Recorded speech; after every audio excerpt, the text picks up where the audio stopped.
saya dengar kata-katanya Gus Baha.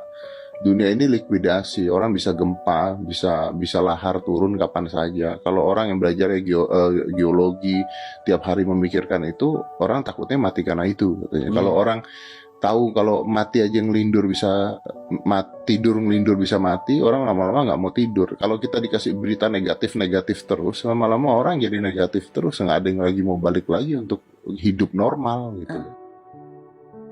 Nanti kalau Anda ahli geologi itu takutnya bumi ini likuifaksi karena sumber daya alamnya sudah begitu dikeruk, dimanfaatkan. Nanti yang ahli teroris atau yang ahli ekstremis itu takutnya itu ada teroris. Yang ahli sosiologi takutnya Indonesia itu chaos. Kalau chaos ya saling bunuh, saling. Jadi semuanya ini ketakutan ini semuanya mengarah terhadap kematian. Kecelakaan lalu lintas ya menjadikan orang mati. Likuifaksi kayak kemarin di Sulawesi ya, iya. Gunung meletus, gempa, tsunami. Nah ketakutan yang menjadikan kematian ya banyak. Kalau baru tsunami aja ya orang takutnya ke tsunami. Nanti kalau ada kematian gempa ya takutnya gempa. Kalau temanya COVID ya takutnya COVID. Jadi kalau kamu ingat mati itu jangan terus loyo, terus nunggu takdir mati itu enggak, malah disuruh semangat. Nah tenaga medis semangat mengobati pasien, yang pasien juga semangat mensupport dirinya supaya punya keberanian hidup. Orang Jawa nunggoni anak, nunggoni putu. Kalau saya sebagai kiai ya nunggoni santri, nunggoni umat. Jadi ingat mati itu justru dengan cara mencintai hidup. Karena hidup ini adalah bekal kita untuk sanggup ketemu Allah Subhanahu wa Ta'ala. Kalau tidak bisa berbuat baik sama orang lain, yang penting tidak mengganggu orang lain. Itu juga fa'innaha shadaqatun minka ala nafsik. Itu ya bagian dari sedekah kamu. Taruh saja misalnya kalau secara ilmu medis, misalnya kita ini kok dinyatakan positif COVID, secara ilmu medis nggak boleh ketemu orang lain, terus kamu diisolasi. Kamu niatin ketika diisolasi itu tidak menularkan bahaya kepada orang lain. Itu juga ibadah. Saya akan cerita versi kiai ya. Kalau versi medis Anda lebih tahu. Kalau versi kiai itu kematian itu dianggap hal yang sebetulnya ada versi kiai ya, semua orang tahu lah pasti mati itu. Cuma inginnya mati itu kan macam-macam. Inginnya ya setelah kaya, setelah mapan, terus menangi anaknya mapan, cucunya mapan. Terus itu pun sebetulnya ada siap mati juga, tapi ya tetap mati itu. Saya akan cerita yang lucu-lucu ya supaya nggak tegang ya menghadapi kematian. Dulu itu kroni itu ya sudah ada. Jadi Nabi itu ya punya kroni, hanya pejabat. Nabi itu punya kroni. Nabi Sulaiman itu bisa terbang. Ya mulai dulu manfaatkan angin. Jadi angin itu mulai dulu memang luar biasa. Dimanfaatkan orang sekarang mulai tenaga angin, pakai rem angin. Mulai dulu angin itu luar biasa. Nah itu teman dekatnya Nabi Sulaiman tuh ya agak sopan tuh bilang gini. Itu Pak Nabi itu kalau nanti ada malaikat Israel saya pinjam anginnya supaya tidak bisa ngejar saya. Jadi mulai dulu tidak hanya pejabat, Nabi pun ya punya teman yang agak-agak gimana ya. Suatu saat malaikat Israel disuruh nyabut orang, misalnya namanya siapa lah. Nanti saya sebut ada yang tepaan sama nanti tersinggung, misalnya siapa. Gitu. Yang jelas namanya ada Agus tidak Bambang karena bahasa Arab. Orang ini cabut di India. Nabi Sulaiman kira-kira ya di Palestina kira-kira. Si orang ini ternyata di dekat Nabi Sulaiman. Nah karena Nabi itu kan orang hebat lah, sehingga malaikat ya kadang silaturahim ke para nabi. Israel sendiri ya kadang-kadang silaturahim ke para nabi. Silaturahim yang paling nggak disukai ya silaturahimnya malaikat Israel. Datang ke Nabi Sulaiman, sebenarnya niatnya silaturahim. Ternyata ketemu orang itu, kaget malaikat. Waduh ini gimana ini? Kok saya disuruh nyabut di India, kok orangnya di Palestina? Nabi Sulaiman kira-kira di kawasan Palestina, di wilayah yang katanya Israel itu. Kaget malaikat ini katanya disuruh nyabut di India kok ada di sini. Nah si kroni ini, si orang yang itu melihat malaikat Israel, entah kenapa kok dia bisa melihat itu. Mungkin punya kekuatan tertentu karena dekat Nabi. Kaget dia. Malaikat melihat dia karena janggal ya, disuruh nyabut di India kok orangnya di Palestina. Si orang ini melihat malaikat juga takut. Malaikat itu punya hawa yang luar biasa. Akhirnya bilang ke Nabi Sulaiman, ya Nabi Allah tolong pinjemin saya angin untuk saat ini juga saya bisa terbang di India. Dipinjemin sama Nabi Sulaiman. Akhirnya orang itu sampai ke India. Terus malaikat senyum, seneng dia. Wah ini sesuai protokol. Karena andai kan orang itu tetap di situ, malah malaikat gak berani ngambil karena prosedurnya harus ngambil di India. Jadi andai kan dia tetap diam di situ, sebenarnya malah gak masalah karena gak sesuai apa? Panduannya harus karena dia terbang di India, malaikat itu nyusul ya terus diambil karena sesuai apa? Saya kan memang dipesenin untuk memperkuat apa ya, nakes, teman-teman semuanya lah pasien. Tapi saya cerita dimulai dari yang seperti ini saya sengaja karena memang ya hidup itu seperti inilah. Pasti kita semua akan mengalami kematian. Cuma inginnya kita ya hidup itu ya sehat. Ya, terus kalau mati itu ya tidak punya utang karena berat nanti utang. Saya tidak tahu fikihnya itu. Kalau utang pribadi itu hisabnya berat. Kalau utangnya lembaga itu gimana ya? Dihitung salahnya direkturnya, dihitung salah karyawan yang minta naik apa? Gaji. Saya tidak tahu kayak utangnya Indonesia itu yang disalahkan itu menterinya apa presidennya, apa yang selalu mengajukan gaji 13. Tidak tahu itu, karena di kitab tidak dibicarakan, yang dibicarakan utang-utang apa?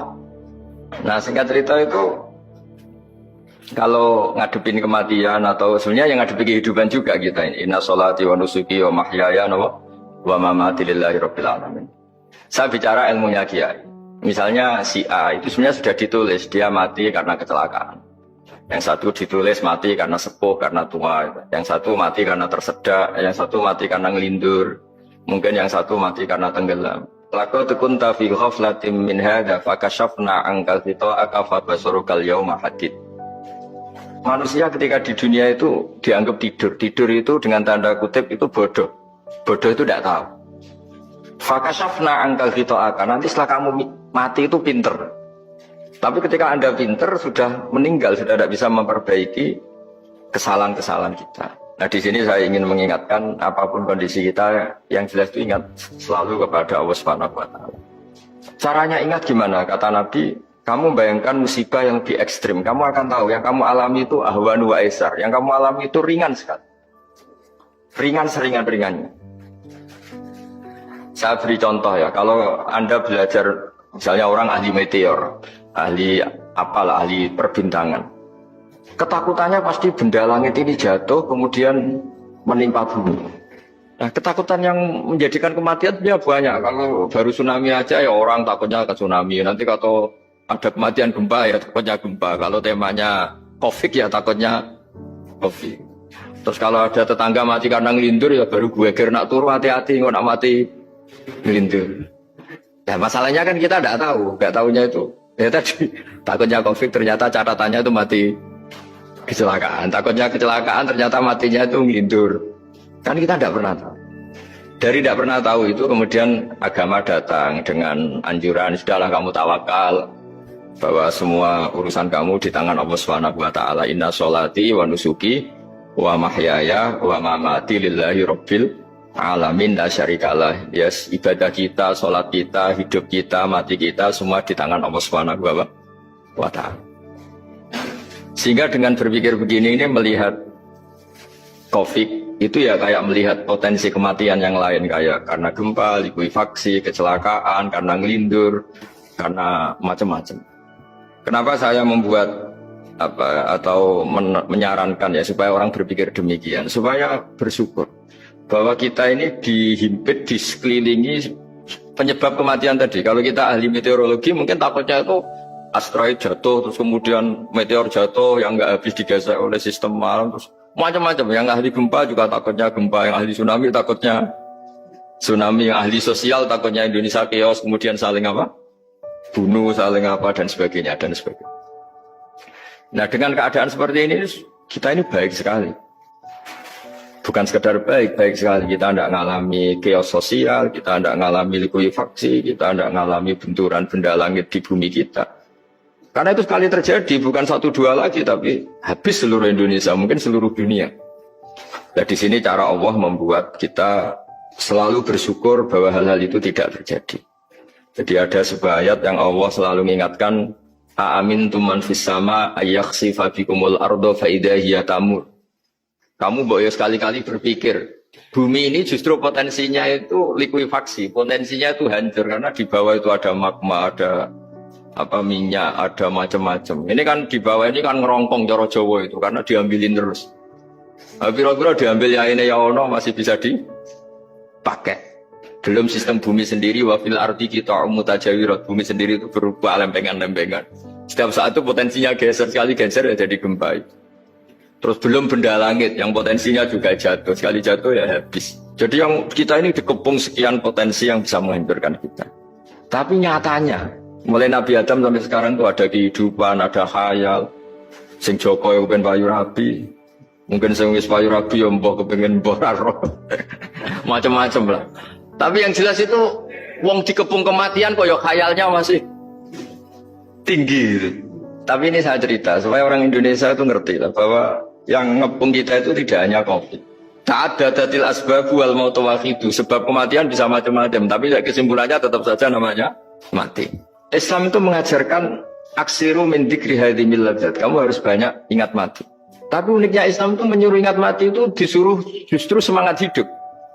Karena kita butuh bekal itu. Jadi kalau kamu ingat mati itu jangan terus loyo, terus nunggu takdir mati itu enggak, malah disuruh semangat. Nah, tenaga medis semangat mengobati pasien. Yang pasien juga semangat mensupport dirinya supaya punya keberanian hidup. Orang Jawa nunggoni anak, nunggoni putu. Kalau saya sebagai kiai ya nunggoni santri, nunggoni umat. Jadi ingat mati itu justru dengan cara mencintai hidup. Karena hidup ini adalah bekal kita untuk sanggup ketemu Allah Subhanahu wa taala. Kalau tidak bisa berbuat baik sama orang lain, yang penting tidak mengganggu orang lain. Itu juga fa'innaha shadaqatun minka ala nafsik. Itu ya bagian dari sedekah kan. Taruh saja misalnya kalau secara ilmu medis, misalnya kita ini kok dinyatakan positif COVID, secara ilmu medis nggak boleh ketemu orang lain, terus kamu diisolasi. Kamu niatin ketika diisolasi itu tidak menularkan bahaya kepada orang lain. Itu juga ibadah. Jadi ibadah itu gampang sekali, mudah sekali. Karena agama ini yuridu wa bikumul yusra wa la yuridu bikumul agama ini mudah bukan sulit.